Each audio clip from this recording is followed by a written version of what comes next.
Ya pemirsa, terima kasih Anda masih bersama kami di Laporan 8 Pagi Garuda TV. Pemirsa, anggota Mahkamah Kehormatan Dewan atau MKD Habibur Rahman mengatakan bahwa pihaknya belum mendapatkan daftar nama anggota DPR RI yang diduga terlibat judi online. Ya, sebelumnya santer diberitakan sebanyak 82 anggota perwakilan rakyat tersebut terindikasi dalam praktik judi online. Habibur Rahman selaku anggota Mahkamah Kehormatan Dewan menyebut bahwa MKD baru saja selesai melaksanakan kunjungan kerja. Oleh karena itu, kebenaran informasi terkait dugaan anggota DPR yang terlibat judi online akan terlebih dahulu dirapatkan. Sebelumnya, Wakil Ketua Komisi 3 DPR, Pangeran Hairul Saleh menyebut terdapat sebanyak 82 anggota DPR aktif yang terlibat judi online. Dia pun menyebut bahwa 82 anggota itu nantinya akan dipanggil oleh MKD. Menanggapi hal tersebut, Habibur Rahman mengungkap bahwa pihaknya belum mendapat daftar nama tersebut, termasuk terkait sanksi yang akan diberikan pada anggota DPR yang terbukti terlibat. Pihaknya belum bisa memberikan keterangan lebih jauh karena akan dirapatkan terlebih dahulu. MKD lagi kunker ya, baru kembali hari ini teman-teman MKD. Saya baru akan mengusulkan rapat di MKD besok, jadi baru akan dibahas besok. Jadi kalau soal nama, ya saya nggak tahu ya seperti apa teman-teman. Misalnya di wartawan juga ada sekian nama, apakah akan diungkap semua, ya kan? Apakah yang terpenting bagaimana, ya kan, melakukan tindakan yang tegas terukur kepada anggota yang bersangkutan. Nanti dibahas di rapat internal. Sanksinya sendiri, Mbak? Ya, makanya nanti dibahas di rapat internal. Demikian laporan.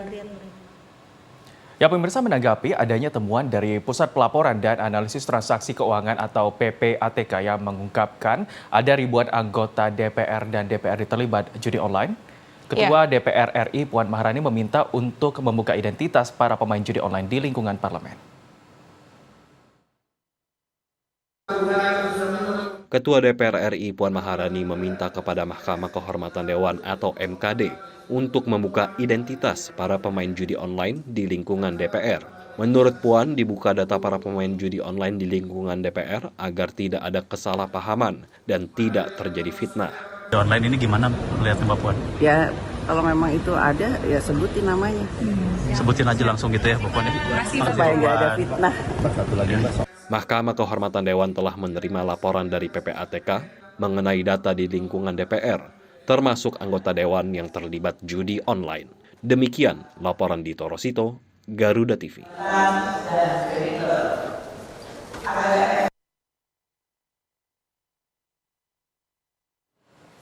Ya, pemirsa, Majelis Kehormatan Dewan atau MKD mengungkapkan terdapat 2 anggota DPR dan 58 karyawan DPR yang diduga terlibat judi online.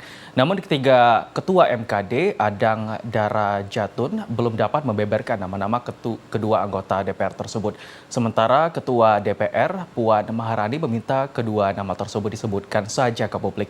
Dan untuk membahas ini, saat ini kita sudah terhubung bersama melalui sambungan Zoom pengamat politik dari Universitas Al-Azhar Indonesia, Ujang Komarudin.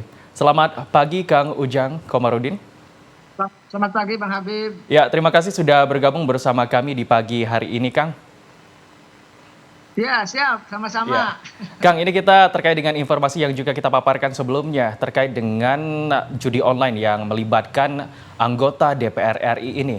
Anda lalu bagaimana Kang Ujang melihat perbedaan kedua kubu ini di mana MKD belum bisa membeberkan nama kedua anggota DPR yang terlibat judi online, sementara Ketua DPR meminta 2 nama tersebut diumumkan ke publik. Bagaimana Anda menanggapi kedua hal yang berbeda ini? Iya, ini main-main DPR ini, khususnya MKD ya. Saya sudah menganalisa di Garuda TV juga beberapa waktu yang lalu gitu, bahwa sejatinya nama itu harus dipublish. Nama itu harus diumumkan sesuai apa yang disampaikan oleh Mbak Puan ya, Ketua DPR. Masa iya Ketua DPR-nya membuat statement seperti itu ya, ingin mempublish, ingin membuka, tapi MKD-nya tidak. Saya sudah katakan bahwa MKD ini kan anggotanya itu kan dari anggota DPR juga. Kalau sesama anggota DPR menilai anggota DPR yang lain, itu kan jeruk makan jeruk. Makanya ketika nama itu diumumkan, mereka ya tidak mau, tidak mempublish. Dan dugaan saya, hingga nanti pun nama itu tidak akan terpublish dengan berbagai macam alasan. Saya meyakini itu, karena saya sudah menganalisa banyak hal ya terkait dengan persoalan di parlemen itu, tidak ada yang terbuka, tidak ada yang transparan begitu. Ya. Ini yang menjadi persoalan bagi kita semua rakyat Indonesia, bahwa sejatinya wakil rakyat yang harusnya gitu ya memberikan keterbukaan apapun informasi terkait dengan soal keparlemenan, apalagi terkait dengan persoalan dugaan tindak pidana ya judi online, itu yang mereka kelihatannya akan menutup-nutupi dengan berbagai macam cara. Maka hingga saat ini tidak aneh dan tidak heran jika MKD tidak membuka nama itu. Apa yang ditunggu? Apa yang menjadi masalah? Ya karena mereka tadi temannya, kawannya. Sehingga untuk membuka nama itu aja berat, tidak mau. Ini yang menjadi persoalan di parlemen kita gitu ya. Bukan hanya perbedaan pendapat antara ketua dengan MKD, tetapi ini masalah klasik. Masalah yang ketika terjadi persoalan-persoalan di internal mereka ketika diputuskan atau dibahas di MKD pun ya semuanya menjadi seolah-olah pembahasannya formalitas, tidak ada solusi dan tidak ada dugaan saya publikasi nama-nama itu ke depan. Ya, Kang Ujang, memang kita ketahui memang ada riset yang menyatakan bahwa kepercayaan masyarakat Indonesia terhadap pemerintah ini memang sedikit rendah. Dan apakah ada indikasi dari MKD sendiri terkait dengan mempertahankan kepercayaan masyarakat kepada anggota DPR seperti itu, Kang? Iya, kan kita tahu bahwa survei gitu ya dilakukan oleh banyak lembaga, kepercayaan publik terhadap DPR juga rendah, sudah banyak masalahnya, banyak korupsinya, menjadi stempel pemerintah, banyak undang-undang yang kepentingannya tidak pro rakyat, lalu judi online juga saat ini tadi ya namanya tidak dipublis gitu. Dulu ada anggota DPR yang diduga nonton video syur gitu juga tidak jelas, tidak dipidana, tidak dihukum, tidak dipecat. Ini juga bukan sesuatu yang menurut saya yang aneh lagi, memang sudah terjadi di masa lalu, apalagi sekarang judi online. Saya meyakini ini juga tidak akan selesai, ini juga akan kalaupun misalkan nanti ada sanksi ya paling sanksi ringan, nama juga tidak akan dipublikasi. Kita sudah menduga itu. Saya ketika menganalisa dulu dugaan menonton video itu kan saya udah berkali-kali banyak menjelaskan di televisi, saya memang tidak akan dipidana, tidak akan disanksi, betul. Akhirnya lolos-lolos saja tuh, aman-aman saja, tidak seolah-olah tidak terjadi apa-apa. Nah, jangan sampai masalah judi online ini yang dua nama ini sama dengan kasus tersebut, seolah-olah tidak ada apa-apa, seolah-olah tidak mau menyangsi. Iya, sehingga sehingga ini menjadi persoalan kebangsaan yang harus. Iya betul, ini kan jangan sampai anggota DPR yang punya kredibilitas baik, bagus, punya konsep yang oke gitu, lalu menjadi seolah-olah rata semua bahwa anggota DPR tidak benar, tidak bagus. Ini kan menjadi problem. Oleh karena itu sebenarnya untuk meningkatkan tadi Bang Habib kepercayaan publik dari anggota parlemen tersebut, maka mestinya dibuka, diungkap dong. Apalagi yang ditunggu, apalagi masalahnya orang datanya sudah ada di PPATK kok, seperti itu. Baik, Kang Ujang, kemudian ini terkait dengan angka, Kang Ujang. Ketua MKD ini mengatakan bahwa terdapat 2 anggota DPR dan sebanyak 58 karyawan DPR yang terlibat judi online. Ini kembali berbeda dengan data atau temuan PPATK yang menyebutkan terdapat 1.000 anggota DPR dan DPRD beserta sekretariat jenderalnya diduga terlibat judi online. Ini kenapa bisa berbeda, Kang? Apakah ada tanda kutip di MKD ini? Bahasa mudanya, apakah ada yang ditutup-tutupi seperti itu, Kang? Iya, saya rasa nama itu kan bisa ditipek ya, bisa dihapus gitu ya, bisa ditutup-tutupi gitu. Seperti itu. Mungkin kalau jumlahnya 1.000 bukan hanya anggota DPR ya, tapi anggota DPRD ya, provinsi, kabupaten, kota gitu, termasuk staf kesekjenan itu. Ya kalau kita mau jujur gitu, kalau kita mau transparan, mau membuka diri ya parlemen itu, ya buka saja dengan sebenar-benarnya, termasuk PPATK. PPATK juga harus berani mengungkap itu. Nah kalau bangsa ini terus begini ya tidak mau mengungkap, datanya berbeda-beda, misalkan anggota DPR yang diduga itu misalkan ada 28, tapi yang dimunculkan 2 pun tidak dibuka, lalu kapan masyarakat akan percaya terhadap DPR?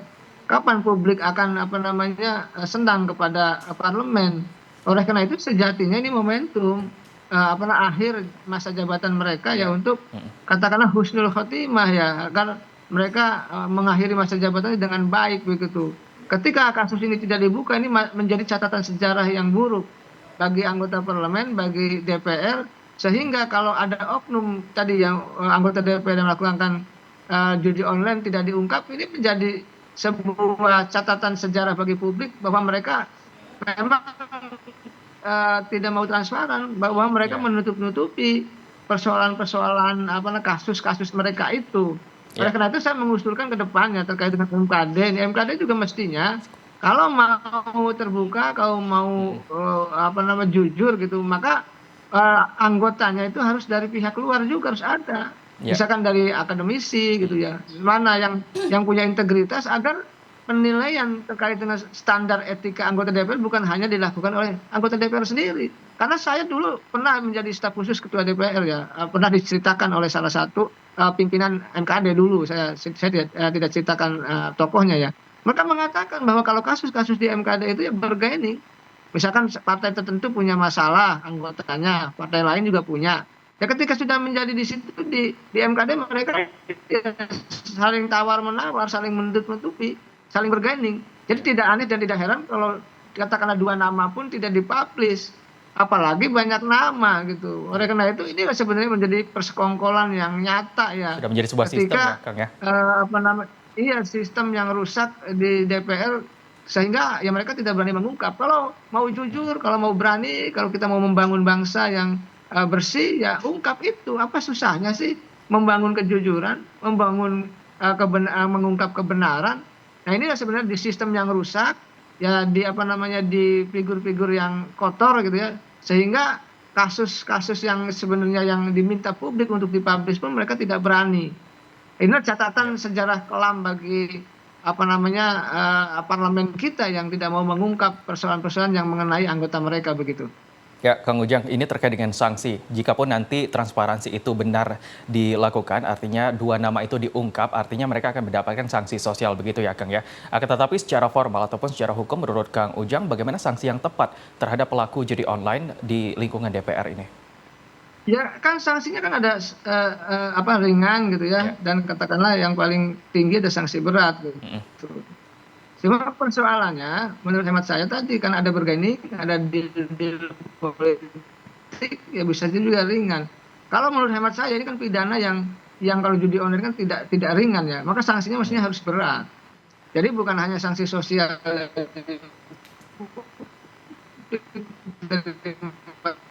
dari DPR yang agakkan keadilan, tindak pidana loh. Tindak pidana itu penilaian etika dan moral di MKD, maka mestinya kalau kita mengikuti alur hukumnya ya bagian daripada tindak pidana gitu, maka ya harus dihukum dengan berat. Tetapi apakah berani, saya tidak yakin gitu loh. Oleh karena itu ya kita tunggu. Kita menunggu pertama dipublis nama-nama itu. Yang kedua jangan sampai tadi namanya banyak tapi hanya diumumkan 2 gitu ya. Dan mengumumkan pun mereka tidak berani. Lalu ya harus memberi sanksi yang berat karena ini tindak pidana yang sesungguhnya hukumannya berat. Dan yang saya lihat gitu ya, kalau ini tidak dipublish, tidak transparan gitu, tidak dihukum, ya seolah-olah tidak ada masalah, maka ya kepercayaan publik akan runtuh kepada DPR begitu.